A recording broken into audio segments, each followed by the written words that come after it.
Hello friends, आज की class में देखेंगे डीलर द्वितीय सेमेस्टर 2023 हिंदी विषय के प्रीवियस ईयर पेपर को। आइए स्टार्ट करते हैं। वस्तुनिष्ठ प्रश्न। प्रश्न 1 है, लिपि विकास का प्रथम सोपान है। विकल्प अ है वर्ण लिपि, विकल्प ब है अक्षर लिपि, विकल्प स है चित्रलिपि, विकल्प द है उपयुक्त में से कोई नहीं। राइट आंसर स है चित्रलिपि। लिपि विकास का प्रथम सोपान चित्रलिपि है। प्रश्न 2 है, पर्वत शब्द का समानार्थी शब्द है। विकल्प अ है कूट, विकल्प ब है पादप, विकल्प स है घन, विकल्प द है आगार। राइट आंसर अ है कूट। पर्वत शब्द का समानार्थी शब्द कूट है। प्रश्न 3 है, अल्प प्राण ध्वनि नहीं है। विकल्प अ है क, विकल्प ब है ख, विकल्प स है ग, विकल्प द है ब। राइट आंसर है ब। ब विकल्प राइट आंसर है। इसमें ख अल्प प्राण नहीं है। अल्प प्राण देखेंगे क्या क्या होता है। 1, 3, 5 यानी जो का होता है, इसके बाद ख छोड़ दीजिए तो क्या आता है, ग आता है। इसके बाद घ छोड़ दीजिएगा तो क्या आएगा, अंगा आएगा। तो ये तीनों इसके नीचे यहाँ पर चा हो जाएगा, यहाँ पर जा हो जाएगा, और यहाँ पर क्या हो जाएगा, ये। और इसके नीचे जो अक्षर आएगा ऐसे माँ तक ले जाएंगे तो टोटल जो अक्षर होंगे ये सभी हमारे जो है अल्प प्राण हो जाएंगे। आइए आगे देखते हैं। प्रश्न 4 है, अंग अह वर्ण कहलाते हैं। विकल्प अ है अयोगवाह, विकल्प ब है ऊष्म व्यंजन, विकल्प स है स्पर्श व्यंजन, विकल्प द है स्वर। राइट आंसर है अ अयोगवाह।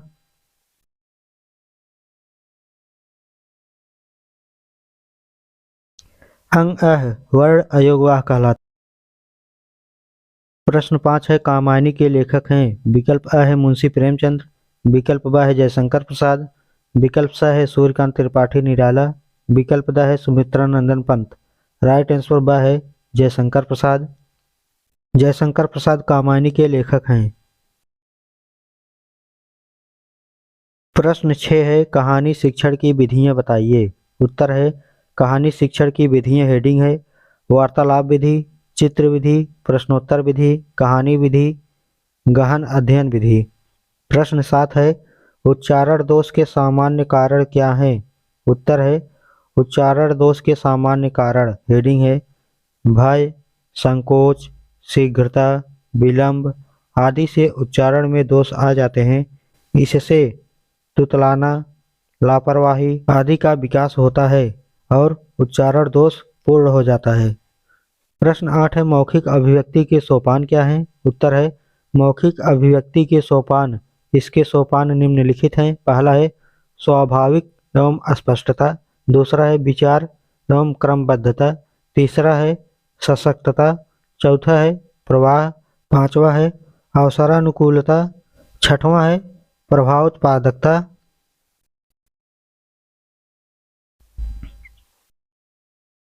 प्रश्न 9 है, शब्द की शक्तियों का उल्लेख कीजिए। उत्तर है, शब्द की शक्तियों का उल्लेख, शब्द की 3 शक्तियां हैं, अभिधा, लक्षणा और व्यंजना। अभिधा मौखिक अर्थ या लक्षणा सांकेतिक अर्थ द्वारा सांकेतिक या व्यंजना सूचक अर्थ द्वारा सुझाए गए शब्दों का अर्थ है। प्रश्न 10 है, हिंदी व्याकरण के अनुसार वाक्यों के प्रकार लिखिए। उत्तर है, वाक्य हेडिंग है, वाक्यों का ऐसा समूह जिसका पूर्ण अर्थ निकलता हो। वाक्य के प्रकार हेडिंग है। पहला है सरल वाक्य, जिसमें एक ही प्रक्रिया हो, सरल वाक्य कहलाता है। उदाहरण, गोस्वामी तुलसीदास ने रामचरितमानस लिखी। दूसरा है मिश्रित वाक्य, एक मुख्य वाक्य के साथ एक या अधिक वाक्य जुड़े हों। उदाहरण, घंटा बजते ही अध्यापक आए और विद्यार्थी खड़े हो गए। तीसरा है संयुक्त वाक्य, दो या अधिक सरल या मिश्रित वाक्य जुड़कर एक लंबा वाक्य बनाएं। उदाहरण है, अध्यापक आए, सन्नाटा छा गया और पढ़ाई शुरू हुई। प्रश्न 11 है, उपसर्ग क्या है, सोदाहरण समझाइए। उत्तर है, उपसर्ग उस शब्द अथवा समूह का नाम है जिसका स्वतंत्र प्रयोग नहीं होता है एवं जिसे किसी शब्द के पूर्व कुछ सार्थक विशेषता लाने के लिए जोड़ा जाता है। उदाहरण अधिकार। अधिकार शब्द के अधि उपसर्ग जोड़ने से यह शब्द विशेष अधिकार के अर्थ में बदल जाता है। लघु उत्तरी प्रश्न। प्रश्न 12 है, प्राथमिक स्तर पर कहानी शिक्षण के उद्देश्य लिखिए। उत्तर है, प्राथमिक स्तर पर कहानी शिक्षण के उद्देश्य। इसके उद्देश्य निम्न है। पहला है रुचि का विकास। प्राथमिक स्तर पर कहानी सुनाने से बच्चों में रुचि जागृत होती है। बच्चे पाठ्य सामग्री को जल्दी सीख लेते हैं। दूसरा है कल्पना शक्ति का विकास। कहानी से उनके कल्पना शक्ति के साथ सोचने की शक्ति का भी विकास होता है। तीसरा है तार्किक शक्ति का विकास। कहानी सुनने पर बच्चे कब, कहाँ, क्यों, कैसे प्रकार के प्रश्नों को पूछते हैं। इससे बालक में तार्किक शक्ति का विकास होता है। चौथा है सामाजिक गुणों का विकास। कहानी किसी सामाजिक परिवेश से होती है, अतः बच्चों को कहानी के माध्यम से शिक्षण कराते समय सामाजिक गुणों का विकास होता है। प्रश्न 13 है, लिखित अभिव्यक्ति की विधाओं पर प्रकाश डालिए। उत्तर है, इसकी विधाएं निम्नलिखित हैं। पहला है पत्र लेखन, दूसरा है निबंध लेखन, तीसरा है नाट्य लेखन, चौथा है कहानी लेखन। लिखित अभिव्यक्ति से तात्पर्य है कि मौखिक विचारों को स्वतंत्र रूप से लिखकर अभिव्यक्त करना। यह लेखन कौशल से संबंधित है, जो चारों भाषा कौशलों में सबसे अंतिम चरण है। पत्र लेखन, निबंध, नाट्य लेखन और कहानी लेखन ये सभी लिखित अभिव्यक्ति के प्रकार हैं, क्योंकि इन विधियों के द्वारा बच्चों के लेखन कौशल का विकास किया जाता है। प्रश्न 14 है, किन्हीं चार विराम चिन्हों को सोदाहरण स्पष्ट कीजिए। उत्तर है, विराम चिन्ह हेडिंग है। लिखित भाषा में वाक्य को स्पष्ट और अर्थपूर्ण बनाने के लिए जो संकेत चिन्ह उपयोग किए जाते हैं उन्हें विराम चिन्ह कहते हैं। पहला है पूर्ण विराम। वाक्य के समाप्त होने पर संकेत देता है। उदाहरण, मैं स्कूल जा रहा हूँ। दूसरा है अल्प विराम। वाक्य के छोटे छोटे हिस्सों या शब्दों को अलग करने के लिए। उदाहरण, राम, श्याम और मोहन बाजार गए। तीसरा है प्रश्नवाचक चिन्ह। प्रश्न पूछने वाले वाक्य के अंत में लगाया जाता है। उदाहरण, क्या तुमने खाना खाया? लास्ट में प्रश्नवाचक चिन्ह लग गया है।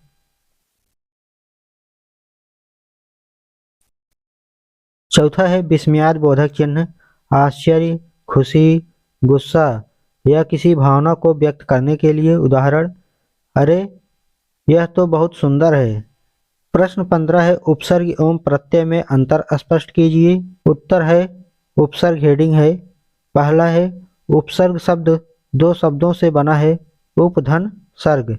दूसरा है उपसर्ग शब्द प्रारंभ में जुड़ते हैं। तीसरा है उपसर्ग शब्द का अर्थ बदलता है या नया अर्थ देता है। चौथा है उपसर्ग उस शब्द अथवा समूह का नाम है जिसका स्वतंत्र प्रयोग नहीं होता है एवं जिसे किसी शब्द के पूर्व कुछ सार्थक विशेषता लाने के लिए जोड़ा जाता है। उदाहरण, अन्याय, उपयोग, निराश, प्रभाव, विश्वास, सम्मान आदि। प्रत्यय हेडिंग है। पहला है प्रत्यय शब्द दो शब्दों से मिलकर बना है, प्रतिधन अय। दूसरा है प्रत्यय शब्द के अंतिम में जुड़ते हैं। तीसरा है प्रत्यय शब्द का रूप बदलता है या नया रूप देता है। चौथा है जिस शब्दांश का शब्द अथवा धातु में विधान किए जाए वह प्रत्यय कहलाता है। उदाहरण है लड़का, बड़ा, पटना, खाना, देना, लिखना, भलाई, बुराई। इसके लास्ट में जो है ये प्रत्यय हैं, जैसे बुराई में ई प्रत्यय, भलाई में ई प्रत्यय, लिखना में ना प्रत्यय, देना में ना प्रत्यय, खाना में ना प्रत्यय। प्रश्न 16 है अव्ययी भाव समास की सोदाहरण परिभाषा लिखिए। उत्तर है अव्ययी भाव समास जिस समास का प्रथम पद प्रधान और अव्यय होता है वह अव्ययी भाव समास कहलाता है। इसमें पहला पद अव्यय और दूसरा पद प्रायः जातिवाचक संज्ञा होता है। सामासिक पद अव्यय हो जाता है, जैसे उदाहरण यथाशक्ति, यथा धन शक्ति, शक्ति के अनुसार। दूसरा है आजीवन, आधन जीवन, जीवन भर। तीसरा है प्रतिदिन, प्रतिधन दिन, प्रत्येक दिन। चौथा है तुरंत, तू धन रंत बराबर तुरंत। पांचवा है आमरण, आधन मरण बराबर मृत्यु तक। प्रश्न 17 है सर्वनाम किसे कहते हैं? सर्वनाम के प्रकार भी लिखिए। उत्तर है सर्वनाम हेडिंग है संज्ञा के स्थान पर प्रयोग किए जाने वाले शब्द सर्वनाम कहलाते हैं, जैसे वह खेलता है, वह सिलाई करती है। सर्वनाम के प्रकार। सर्वनाम मुख्य रूप से 6 प्रकार के होते हैं। पहला है पुरुषवाचक सर्वनाम, दूसरा है निश्चयवाचक सर्वनाम, तीसरा है अनिश्चयवाचक सर्वनाम, चौथा है संबंधवाचक सर्वनाम, पांचवा है प्रश्नवाचक सर्वनाम, छठवां है निजवाचक सर्वनाम। प्रश्न 18 है औपचारिक एवं अनौपचारिक पत्र में अंतर स्पष्ट कीजिए। उत्तर है पहला औपचारिक पत्र, हेडिंग है पहला है ये पत्र उन लोगों को लिखे जाते हैं जिन्हें हम जानते तक नहीं हैं। ये पत्र किसी व्यवसाय से जुड़े होते हैं, जैसे प्रधानाचार्य को लिखे जाने वाले पत्र, प्रार्थना पत्र, कार्यालयी पत्र, संपादकीय पत्र, सुझाव पत्र एवं शिकायत पत्र इत्यादि। दूसरा है ये पत्र शालीन व शिष्ट शैली में लिखे जाते हैं। तीसरा है इनमें अभिवादन नहीं लिखा जाता।